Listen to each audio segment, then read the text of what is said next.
claro que eu gostaria de chegar aqui e dizer que já está aprovado, já é lei, que todo mundo vai receber, mas o quadro não é esse. Nós temos que ser muito verdadeiros, como a gente sempre foi. Nós temos junto nessa peleia, começou com você e outros companheiros como o Sandro, lá de São Paulo, e outros especialistas na área, advogados, consultores, homens que trabalham no campo digital, que recolheram cerca de 40 mil assinaturas, né? Eu repito isso, e aí chegou para mim no Senado, eu presido a comissão, peguei o projeto, dei o parecer favorável, encaminhei para o plenário do Senado, mas, felizmente, até o momento não foi pautado. Surgiu depois também uma medida provisória, né? Que foi a 1006, né? E a emenda 48, que também havia a possibilidade de ser aprovada ali, mas, infelizmente, até o momento não foi aprovado. Mas a pressão continua em todo o Brasil. Eu, como eu dizia num outro momento, repito aqui agora, nunca dei tanta entrevista na minha vida do mesmo tema como essa do 14º salário dos nossos aposentados e pensionistas. É sinal que pegou no Brasil, né? O Brasil todo está debatendo esse tema e numa expectativa. Nós sabemos que temos muito pouco tempo, mais uma semana só, porque essa semana terminou. E o Congresso tem vida útil, eu diria, mais a semana que vem. E aí só 1º de fevereiro. Mas além de nós aqui falarmos um pouco, mostrando que se houver vontade política pode ser feito, e como eu disse e repito, essa semana mesmo, uma proposta de emenda constitucional foi votada em 2 turnos numa única noite. Olha aí, ó. Numa semana, no mínimo, para votar. Então, na pauta, foi votar. Foi votada uma matéria importante, que eu defendo, claro, né? Que é combate a todo tipo de preconceito, mediante uma convenção internacional, foi muito importante. Então, essa foi importante, já foi aprovada. Claro, agora foi para o Senado. Mas a dos aposentados e pensionistas não entrou na pauta nem do Senado nem da Câmara. E é uma medida que vai combater a miséria, a fome. Quando a gente fala em 35 milhões de aposentados e pensionistas, eu digo sempre, se botar só um dependente, você está já em 70 milhões, né? E se botar 2, já ultrapassou de 100 milhões de pessoas que seriam beneficiadas com essa pequena ajuda que vai injetar a economia com algo em torno aí de 45 bilhões de reais. E é um dinheiro que sairia baseado naquela PEC 10 que nós aprovamos, que garante o governo, então, de imprimir moedas, se for necessário, né, para alavancar a economia, como ele já fez em outros minutos. Quando ele antecipa o dinheiro do aposentado para abril, já foi para impulsionar a economia naquele período ali. Então, se agora viesse um novo 14º, ajudaria muito. Por isso que nós todos estamos nessa caminhada para que o governo olhe com carinho, né? Sabe que a última decisão é do governo, vocês sabem disso. Quem tem a máquina, quem tem a caneta na mão, nem que o Congresso aprove para vetar ou sancionar o governo. Então, se ele pode vetar ou sancionar, ele pode também editar uma medida provisória. Edita uma medida provisória que entra em vigor já a partir de amanhã, né? Por isso que é importantíssimo. Hoje é a 4ª live que eu faço sobre 14º salário. Uma das lives saiu, inclusive, e aqui eu vou já dizer que já encaminhei, inclusive, que eu deveria encaminhar um ofício em forma de requerimento, né? É um ofício, mas, na verdade, eu estou requerendo, né, que o presidente da Câmara e do Senado receba uma comissão dos protagonistas da própria SUG, né? E bote a matéria em pauta, mais uma vez, e remetendo também ao presidente da República, que, se ele assim entender, baixe uma medida provisória. Como eu disse no teu canal, eu repito de novo, eu não estou preocupado para ver quem assinou ou não assinou. Eu quero saber se o dinheiro vai para a conta dessas milhões de pessoas que estão esperando, né? Eu já estou com o ofício aqui na mão, eu não vou ler todo o ofício, que eu já estou encaminhando hoje, e posso aqui dar em primeira mão para ti, porque a partir das lives saiu o requerimento, eu já mandei. Olha só o que diz aqui. Na condição de presidente da Comissão de Direitos Humanos e Legislação Participativa do Senado Federal, nesta sexta-feira, 11 de dezembro, realizei uma série de lives sobre a questão do 14º salário, uma questão de justiça para todos, em que participaram inúmeros debatedores. E estou resumindo, né, porque é longo o ofício. E esses debatedores pedem uma reunião com urgência, ao presidente da Câmara e também ao presidente do Senado e ao presidente da República. O objetivo desta conversa ao presidente da República é pedindo a ele que edite uma medida provisória. É isso que vai propor esta comissão. E, do outro lado, há outras duas casas, medida provisória e também a votação da matéria com rapidez. Então, nós estamos encaminhando hoje, estou em nome da Comissão de Direitos Humanos, como presidente que sou, encaminhando mais essa tentativa, né, de sensibilizar o Executivo e o Legislativo para que a matéria seja deliberada. E se for medida provisória, pessoal, eu gosto sempre de explicar isso. Qual é a vantagem de uma medida provisória? Se a medida provisória é baixada hoje à noite, vale como lei já a partir de amanhã. Consequentemente, o pagamento seria em seguida, né? Mas é preciso que haja vontade do Executivo e, naturalmente, a vontade política também de Câmara e Senado. Estamos com dificuldade? Estamos. Estamos lutando? Estamos. Queremos, inclusive, que esse ofício, que é uma iniciativa que encaminha agora de tarde, né? Pedindo que o presidente da Câmara e do Senado e o presidente da República tome uma posição em relação a esse tema. Porque se eles botarem a matéria em votação em plenário, ainda tem essa semana, que vai ter votação ainda terça-feira e quarta em Brasília. Se quiserem, botem em votação. Bom, se não querem, então vamos ver se o presidente da República pode baixar uma medida provisória por entender que é mais rápido e aí, a partir dali, nós teremos aí alguns meses para votar. Mas ela tem força de lei, eu quero insistir com isso. Se baixar uma medida provisória, o dinheiro vai para a conta naquela mesma semana, né? Estou dando um exemplo. Mas não tem nada ainda, não tem nada ainda. Porque alguém, eu vi lá o Paim, olhem bem o que nós estamos dizendo. Está muito difícil, se não der para pagar, como nós estamos lutando, não é nem pagar, é garantir, né? Esse auxílio de emergência esse ano, nós continuaremos lutando. Porque essa pandemia, ela vai longe, pessoal. Ela não termina agora no Natal, né? Algumas pessoas pensam, agora terminou. Não, terminou não. Pior que não terminou. Então, continuem usando máscara, mantendo distância, dentro do possível não estejam em aglomerações, né?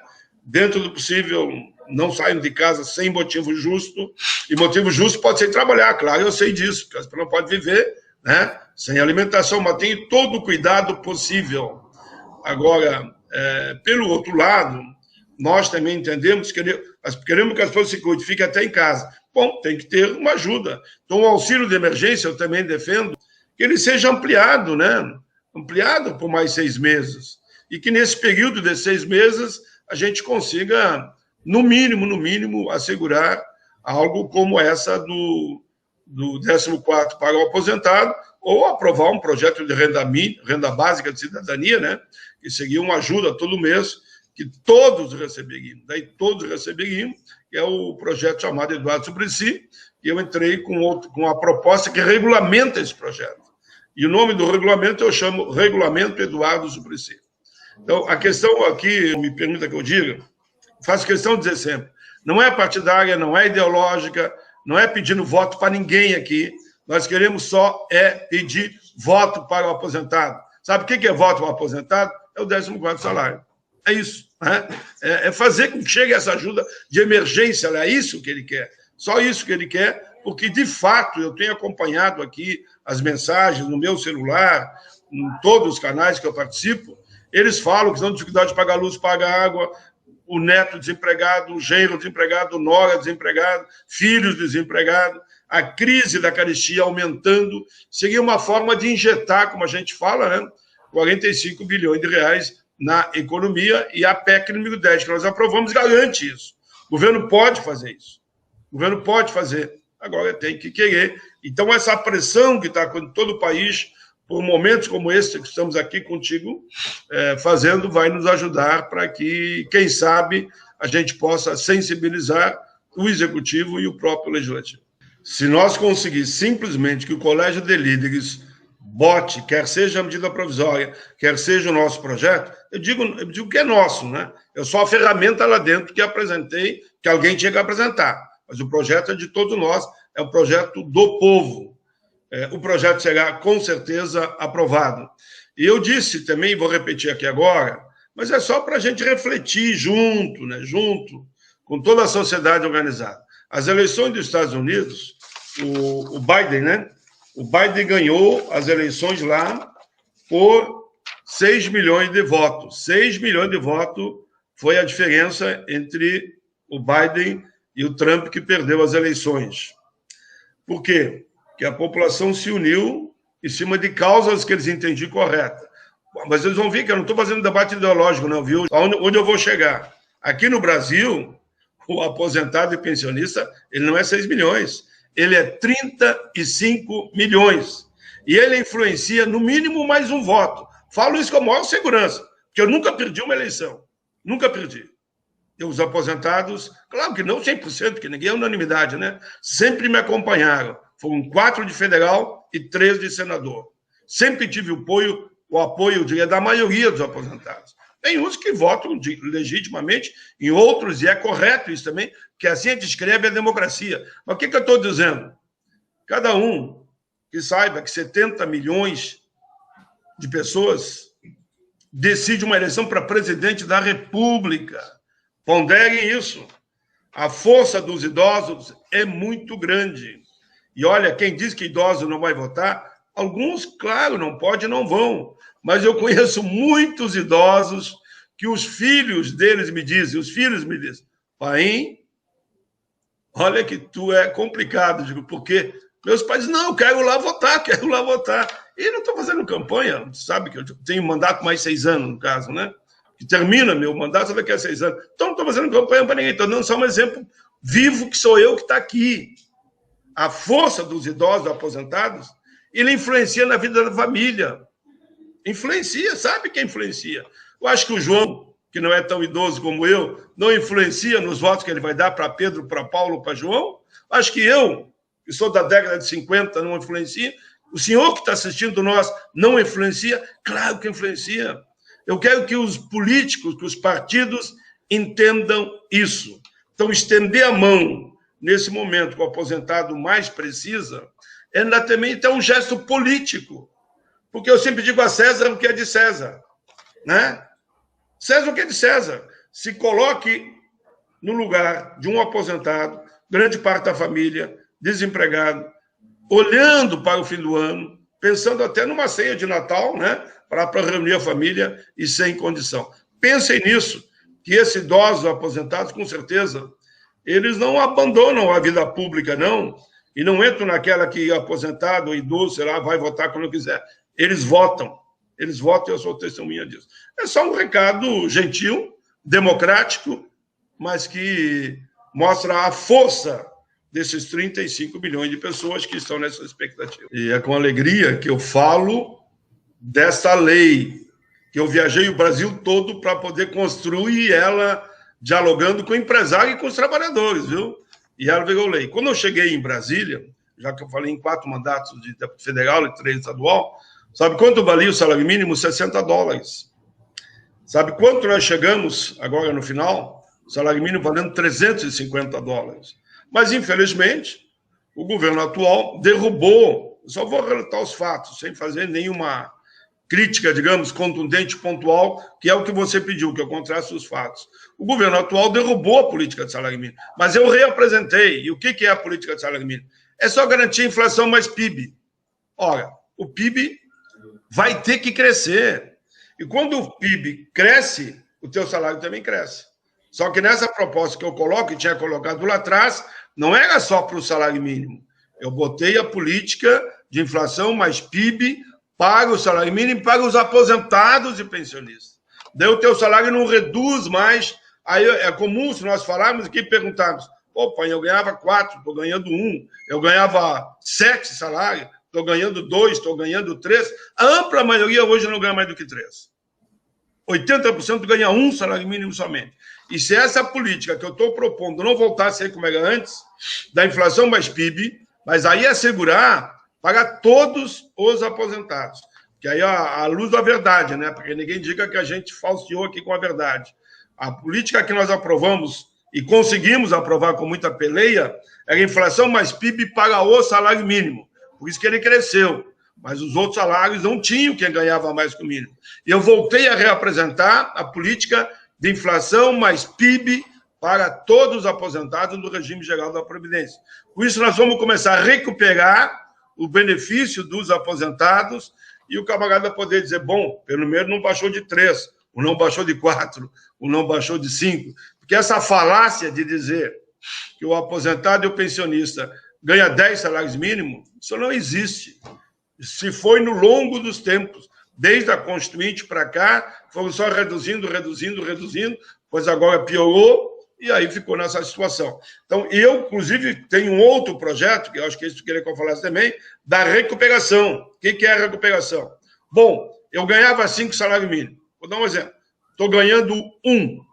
Como é que eu recupero? Se eu fazer uma lei dizendo, a partir do ano que vem tem que voltar a ganhar 5, não. Sabe o que eu faço? Aumenta 1 salário mínimo por ano. Então, não é nada radical, não é sectarismo. O cara voltará a ganhar o número de salários mínimos que ele ganhava, de forma... Ele ganhava 3, um por ano, vai ser 3 anos. Ah, mas era 5, então é mais, então vai ser 5 anos. Até ele voltar a ganhar o número de salários mínimos que ele ganhava. São esses 2 projetos. Quando nós falar em aumento do salário mínimo, que é uma guerra no Congresso, é uma guerra quando eu entrei lá, avançamos. Mas até hoje é uma guerra ainda, né? É uma guerra ainda para aprovar uma proposta que garante que o reajuste dos aposentados deve ser a inflação mais PIB. As causas que nós estamos aqui defendendo é uma causa dessa, justa, né? Uma causa do bem, que é os nossos idosos.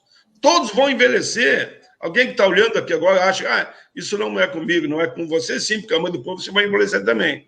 Se não envelheceu é porque morreu antes, né? Então a gente não quer que ninguém morra. Eu quero que todos vivam o maior número possível de anos imaginável. Até a hora, claro, que tem que fazer a viagem eterna, e todos nós vamos fazer um dia, né?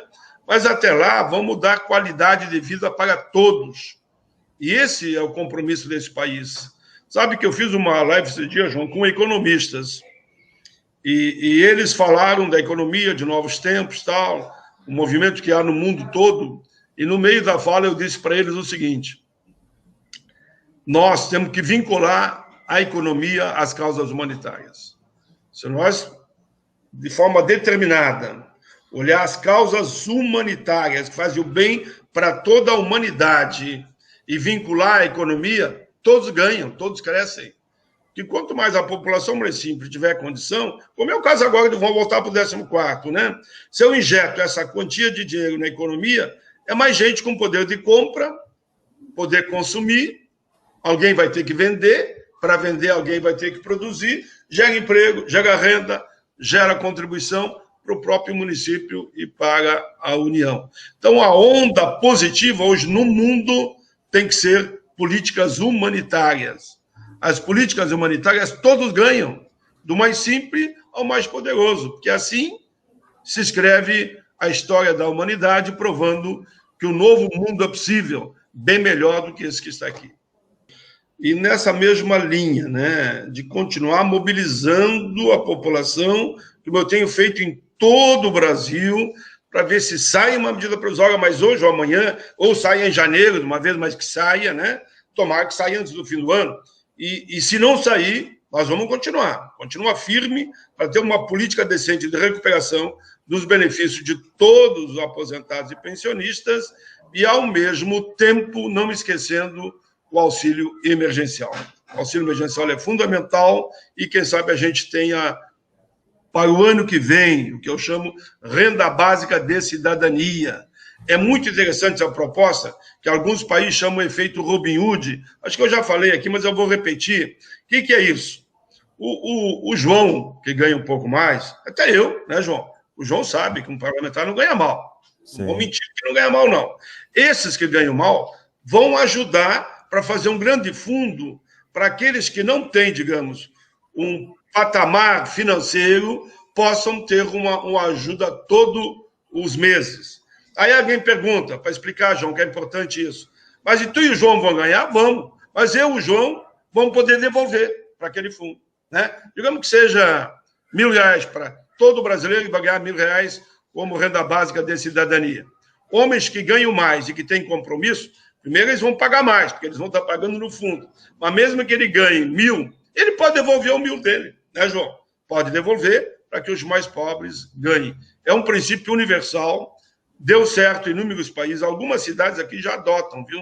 esse princípio da renda básica de cidadania. Quem sabe, João, a gente vai construindo junto aí, de repente, uma grande renda básica de cidadania. Eu fico triste, eu estou olhando aqui, ó, muita gente quase que chorando, né? Pô, mas não vai sair. Pô, esperei tanto por esse 14º, não temos nem condição nenhuma ali, ó. A cesta básica encareceu, a inflação está subindo, os alimentos estão subindo, feijão, arroz, carne, trigo, açúcar, todo mundo sabe disso, né? Tomate. Bom, e daí? Então tem que ter um olhar, por isso que eu falei, João, essa frase. As causas humanitárias têm que estar em primeiro lugar. E a primeiro lugar é melhorar a qualidade de vida, ou menos amenizar a situação desesperadora que o nosso povo está passando, claro, devido também à pandemia, não dá para negar disso, né? Qualquer país do mundo com a pandemia, a situação piorou para todos. Mas nós, aqui no Brasil, a situação está mais complicada ainda. Por isso, vacinar é preciso. Permita que eu diga, viu, João? Se chegar a vacina, pessoal, como pelo menos o Congresso assim decidiu, que vai ter que ter vacina para todos que quiserem se vacinar. Quem não quiser, claro, não dá para o cara ir lá pegar o cara à força e vacinar ele, né? A vacina vai estar à disposição, creio eu, rapidamente, para todos poderem se vacinar. Eu só digo essa frase porque ela é importante. Se você não se vacinar, não é só você que é prejudicado. Se você pegar o vírus e você contaminar outros, você, na verdade, está contribuindo para as pessoas morrerem. Então, eu quero só que reflitam isso. Vacina aprovada. O governador aqui no estado mesmo já disse, que ele vai, se não vier nacional, ele vai providenciar. E muitos governadores estão falando isso, mas eu acredito que vai vir a nível nacional ainda. Eu não sou tão pessimista, né? Então, vamos ter máximo cuidado. Permita que eu leia essa chamada para todo mundo se vacinar? Sim. É só para vacinar. Com certeza, pode a vacina contra a Covid-19 vai chegar. Estejamos todos preparados. É um cardzinho que eu fiz, né? É uma questão de saúde individual e coletiva. Quem se vacina protege a si e não coloca em risco a vida dos outros. Lembre-se que você é responsável por quem você contamina. É só isso.